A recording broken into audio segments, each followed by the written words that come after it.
Trump ने Iran पर हमला किया, फिर डील की चाह में रहम दिखाते हुए हमला बंद कर दिया। लेकिन इजराइल जब हमला शुरू करता है तो दुश्मन के सफाई तक रुकता नहीं।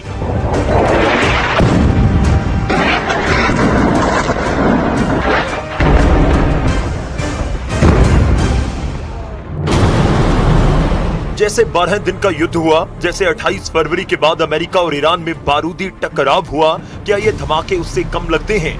क्या ये बर्बादी कुछ कम है? क्या यहाँ बमबारी का लेवल कम है?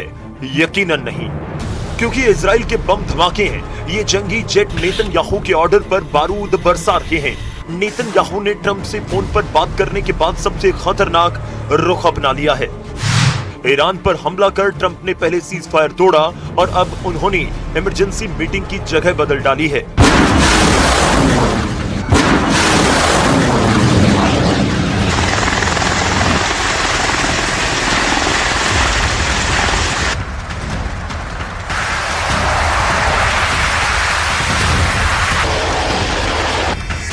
अमेरिका बड़ी दुविधा में है कि ईरान के कट्टर लड़ाकों का पक्का इलाज कैसे करे।